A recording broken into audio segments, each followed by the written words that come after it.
今日我想同大家研究一下，究竟錢買唔買到品味嘅呢？唔知道大家最近有冇聽周杰倫嘅新歌《I Do》呢？呢首歌嘅 MV 好特別，周董將佢喺10年前向昆凌求婚嘅片段擺咗喺 MV 入面。我睇完周董浪漫的求婚之後，不禁就去比較鍾培生嘅進擊的求婚。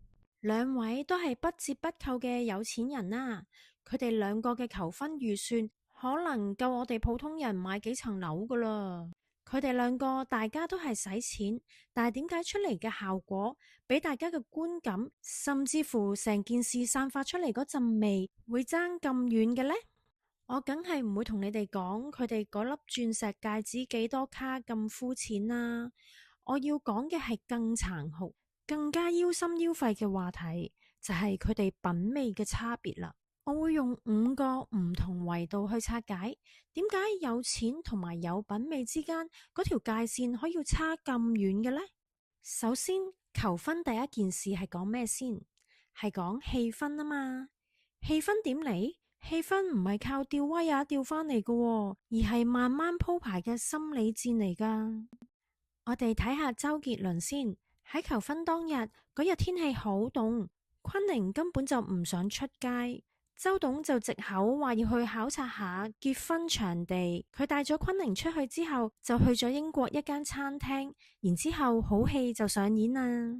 周董請咗一班專業嘅演員扮食客同埋侍應，昆凌坐喺度食嘢，突然間隔籬台有一個男人跪喺度求婚喎。哇，好浪漫，好感動啊！過咗一陣，另外一張台又有人求婚喎。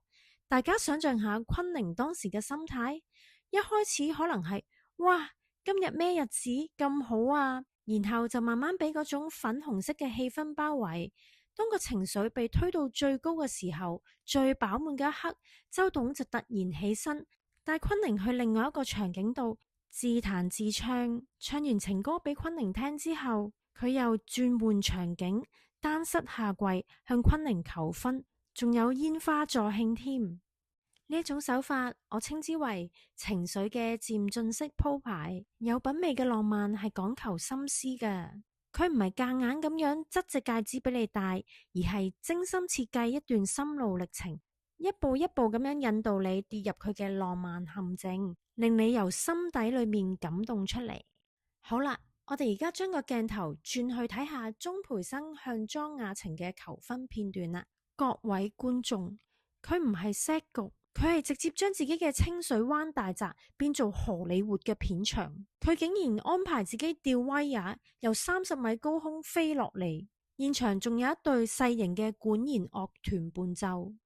呢一個就係品味嘅分叉啦。佢明明係富三代，但係佢就選擇咗用暴發戶式嘅浪漫，追求極致嘅視覺衝擊同埋官能刺激。佢可能有一種迷思，就係飛得越高，把劍揮得越大力，就代表越愛。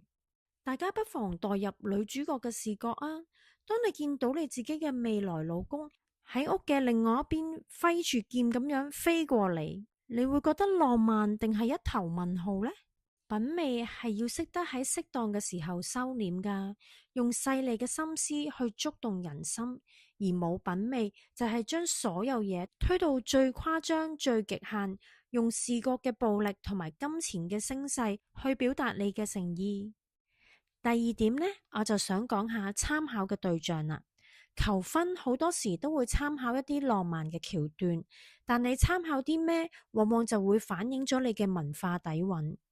周董嘅求婚充滿咗古典主義，無論係佢揀嘅英倫環境、西裝禮服，定係單膝下跪嘅動作，佢參考嘅係歐洲幾百年以嚟沉澱落嚟嘅紳士文化同埋浪漫經典。周董用嘅所有元素都係經過時間嘅考驗，你過多50年、500年睇返都唔會覺得老土，因為佢本身就係一種超越時間嘅美學。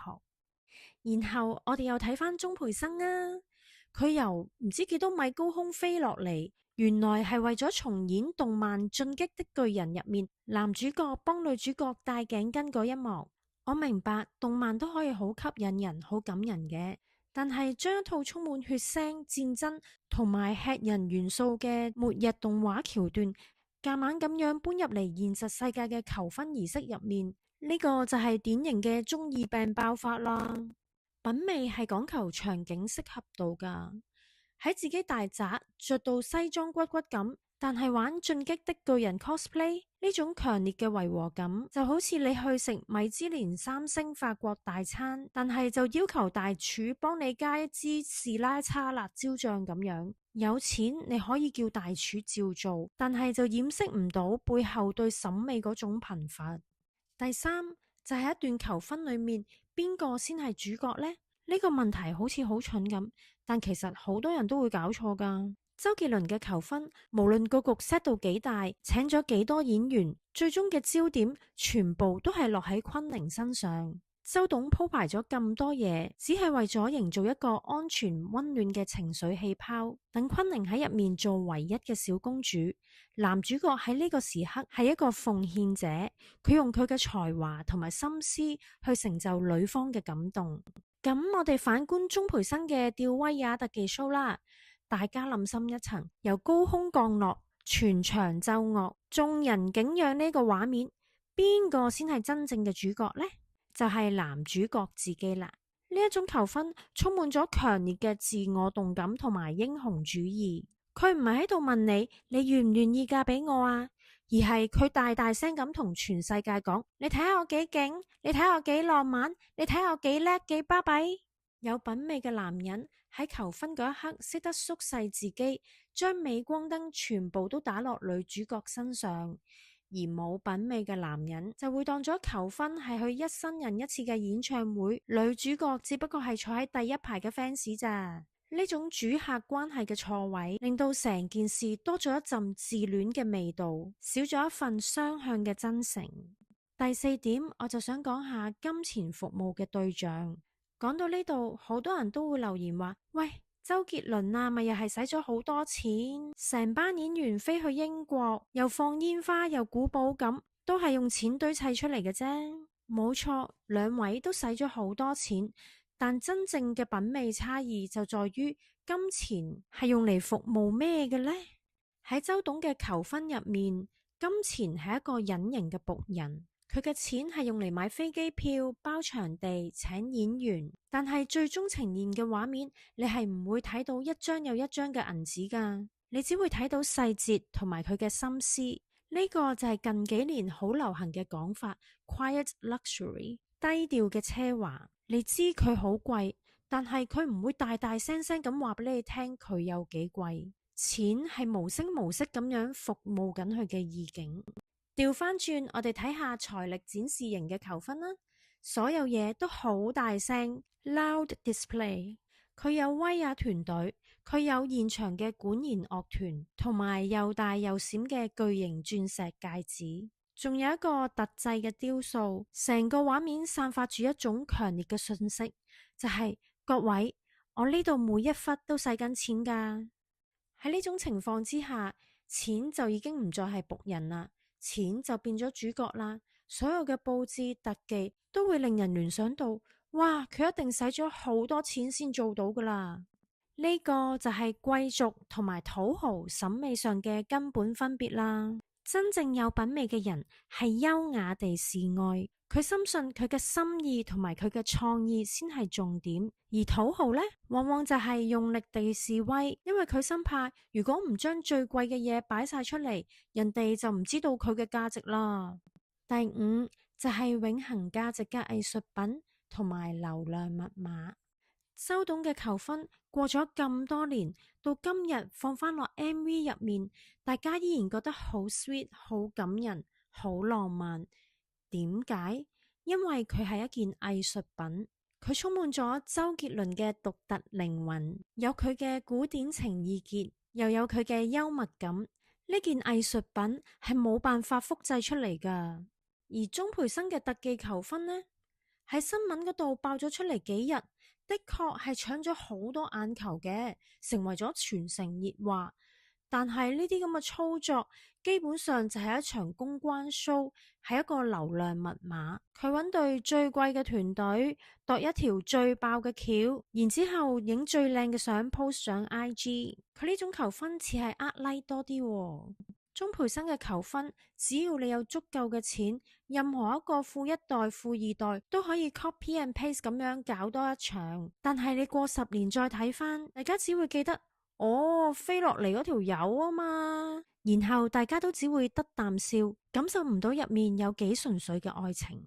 品味係一種不可以代替嘅個人修養，冇品味呢，就係用錢買返嚟嘅套路。好啦，講咗咁耐，由心理交戰、文化符號、主客關係、金錢觀，再講到藝術價值。其實我哋唔係喺度麻木咁樣踩低邊一個。鍾培生肯拎咁大筆錢，甚至揾自己條命仔去教飛去吊威也喎，絕對係顯示咗佢對佢老婆嘅重視。呢一份誠意係大家都毋庸置疑嘅。但係如果我哋要將浪漫同埋品味當係一門學問去研究嘅話呢，周杰倫無疑就交出咗一份教科書級別嘅示範。有錢只係代表你擁有資源，但係有品味呢，就代表你點樣去理解呢個世界，同埋點樣去運用你嘅資源。周杰倫將錢提煉成一首詩，寫入咗昆凌嘅心入面。而缺乏品味嘅求婚呢，就只係將錢兌換成咗一場震撼嘅大 show，然後就攤喺台面任大家睇。所以男士們，如果你哋將來要求婚嘅話，記住今日呢個結論啊！就算你冇周杰倫同埋鍾培生咁有錢都唔緊要噶，你只要學識點樣用心思去捕捉資源就夠噶啦。浪漫唔係一個會計科，而係一門藝術。我哋唔好俾貧窮限制咗我哋嘅想象，更加唔好俾錢抹殺咗我哋嘅品味。品味往往都反映咗我哋嘅內在修養，而唔係用錢買返嚟噶。有錢唔代表有品味噶。你哋又覺得邊種求婚最打動到你呢？留言話我知啊！多謝大家收睇，鍾唔鍾意我都好，記得 subscribe 我個 channel 同埋 CLS 我條片啊！我哋下次再見啦，拜拜。